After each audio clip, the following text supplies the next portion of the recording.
Hello again, gamers. Welcome back for another episode of How to GM. I'm the board game captain, and today we're going to be discussing flying by the seat of your pants. Now, in a previous video, we had discussed how to structure a storyline arc for a campaign, but now we're going to talk about going off script and how to, deal with it when your players don't take your hooks for the current adventure and want to go off script and do something else, or maybe do your adventure, but in a way you did not anticipate in any way, shape, or form. And we're going to discuss how to handle that. So before we get started, I wanted to draw attention to the shirt I'm wearing because it's another one from our merch store over on Teespring. It is the "Hey, good looking, come to this dungeon often" shirt. Because you know what? Not all role-playing game encounters have to be about combat. Sometimes you got to use your charisma-based skills to get past these dungeon monsters. And that's what this shirt's all about. So there's a link to our Teespring store in the description down below, and there'll also be a link at the end of the video. All of our shirts are available in tons of different colors. This is available in black and white and gray and green and purple and lots of things. And also we have mugs also available in lots of different colors, so check it out. Now, back to the topic. We had already discussed how to structure a storyline arc, but we had briefly touched on that it's okay to go off script, to go off and do something else. So I'm going to tell a couple anecdotes that I had while game mastering over the years, and how they led to very interesting things. So I had, as an example, so in a game I was game mastering years and years and years ago, playing the original Rifts system from Palladium Books. I was game mastering a game that was going to involve possibly dealing with going to Atlantis because some of the main antagonists were servants of the Splugorth, which, if you're not familiar, are these big alien bad guys that live in Atlantis and are incredibly powerful, and Atlantis is a very dangerous place. So my players did take the bait and did go to Atlantis through a portal on the east coast of the United States, down in the Dinosaur Swamp area. They took a portal over to Atlantis, but from there on, they went totally off story.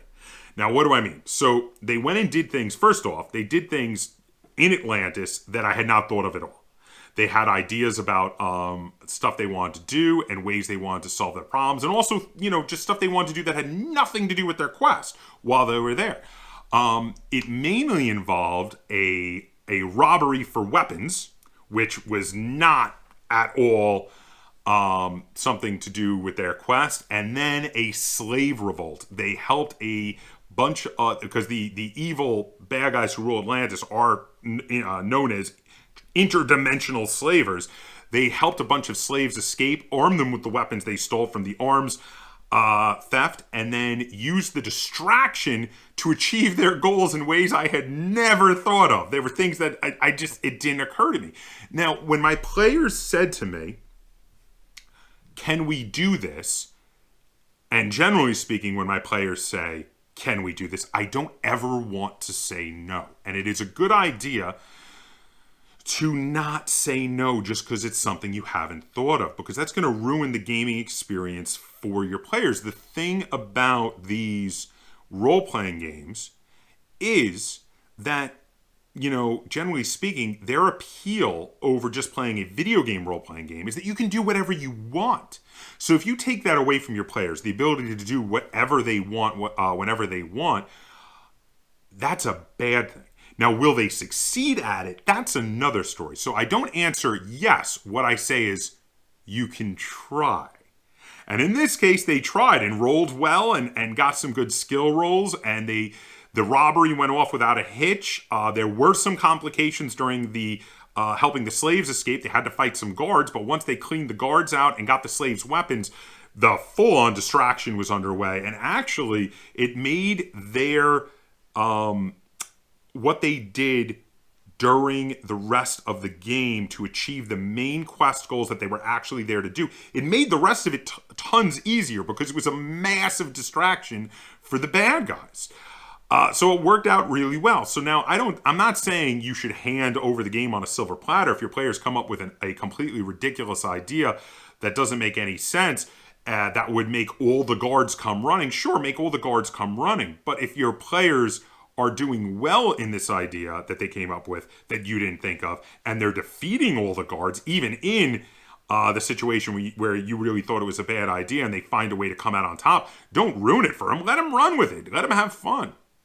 Now, another example that's more extreme that I wanted to reference was while playing, we had a very long-running, several years, in fact, game of the game Sundered Skies, which is a setting book for the Savage Worlds rule system.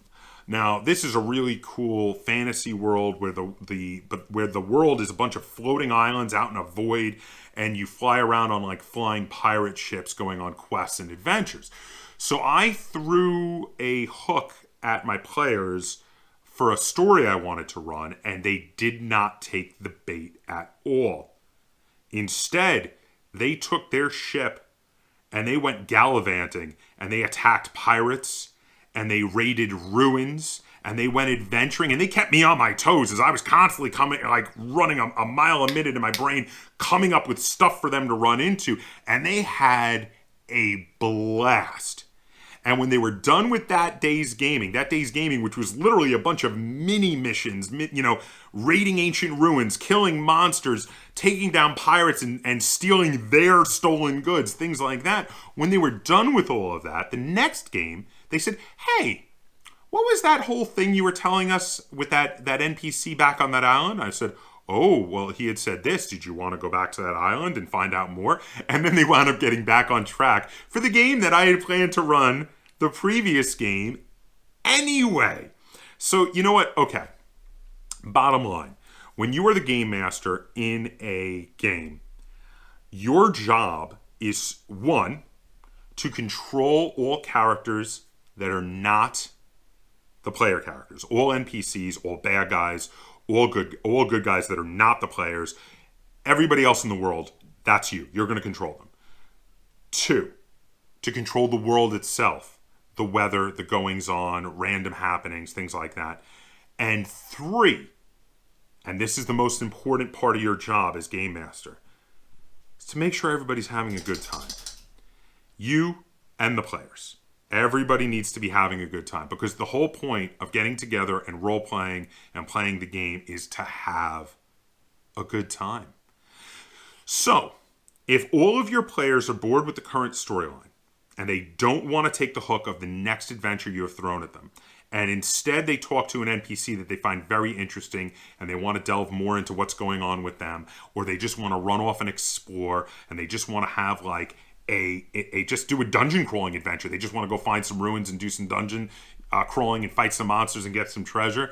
Most modern games are very good at having lots of monsters and lots of random stuff already ready for you to just run in the backs of their books somewhere, or in extra books somewhere. Or you could just come up with it off the top of your head and just use the monster from their bestiary or monster manual, or from the back of their book, to just really quickly grab some monsters and throw them at your players. A lot of modern games are really good at just having all of those resources available. And even in older games like the aforementioned Rifts, if you a lot of times with those you may have to spend time making monsters, but if you have a good bunch of monsters, you could throw some monsters your players have never seen that you had fun making and be like, ooh, it's time to use this monster. I'm just going to throw this out of my players. They're going to be find its den, and they're going to find treasure in it once they kill the monster, whatever it might be. If your players are having fun doing this random stuff for a game, and then they want to come back to the story later, or maybe they want to do it for a couple of games and then come back to the story later, as long as everyone's having a good time, everyone's on the same page, it's fine. Sometimes you may need to take a minute. Now, if you had something in your head and you're able to fluidly go back and forth with your players and figure out what exactly it is you're doing and stay on the same page, and that's fine. But sometimes when your players think of something totally outside the box or totally off track from what you were planning to do, you may need to go like, we're going to do this, just let's take a 5-minute break. And like everybody, you want some drinks, you want to get some snacks, go upstairs, go to the kitchen, get some drinks, get some snacks, and just take a 5-minute break and do a quick page through in the book and be like, okay, what can I do here? What can I do here? Okay, this monster looks interesting, and this one's appropriate for the level of my characters right now. And what are some ideas? They travel in packs, and their leaders are actually sentient and intelligent, while the rest of them are more beasts. Okay, this is a good idea. Here's what I'm going to do. And read the idea, get the idea, and then when they're ready to come back, jump into it. Sometimes you do need to take a break to do a little brainstorming. It can be important. But bottom line, you should never say, when your players say, hey, can I do this? As long as it's not something that like would break the laws of physics of the universe you're in, your answer should be, you can try. It shouldn't be yes or no. It should be, you can try. Now, if your player's like, doesn't have wings and has no ability to fly and says, can I fly? You can say no. No, you can't fly. You don't have the ability to fly. But if they come up with an idea that their character could possibly do physically, whether it's a good idea or not, your answer should be, you can try. And let them go with it. Let them see if they can pull it off. If they get into massive trouble because it was a terrible idea, but they're able to succeed at getting out of that trouble at least, that's still good. That's a learning experience. And they'll learn, to come up with better ideas next time. Or if they come up with an idea that's a really great idea that you didn't think of, like in my case, when my players came up with the idea of first doing the robbery of weapons, followed by the helping the slave uprising, this idea was brilliant, and it worked so well. I did not tone down the dangers they would face. They faced very difficult dangers, especially when they went to the slave pens. The guards were there, and they were dangerous, but they overcame them, especially because while a couple of them were fighting and distracting the guards, the other ones were freeing slaves and giving them weapons, which helped turn the tide of the fight, because then they had a whole bunch of these guys coming in with high-tech guns and magical items to help fight the villains. And it worked out, and everybody in the game was like, that was one of the best games we ever played. Because players find it incredibly rewarding when they themselves think of stuff outside the box, and it works. And they know the look in your face when they say, can we do this? And you have to think for a minute because it was not something you thought of. And that makes them excited. Players get super excited into that. So there you go. That is my bottom line when it comes to improvising and flying by the seat of your pants. I think basically, generally speaking, the bottom line is, as long as it doesn't break the rules of physics, whether it's a good idea or a bad idea, you should let your players run with it. There are rules in the game to show if they're going to succeed or not. It's going to be up to the rules, and you should just let it play out and see what happens. Because if they succeed, it's going to be amazing. And if they fail, it'll still be a learning experience. As long as they don't get a TPK. Hopefully that does not happen. Of course, that is one of the most dreaded things that we all fear having happen in any one of our groups. But let me know down below, what are your experiences with totally improvising games or letting your players improvise things that you never thought of? And also, give me some stories. Tell me some stories of some of the most fun you've ever had when you guys went off script and totally improvised and came up with ideas that your game master didn't think of, and they worked or that they didn't work. Let me know in the comments down below. And if you enjoyed this episode of How to GM and you'd like to see me do more episodes like it, be sure to give this video a like, share it on all forms of social media, and if you haven't already, please subscribe to the Board Game Captain. That's Captain spelled with a K on YouTube. And until next time, game on.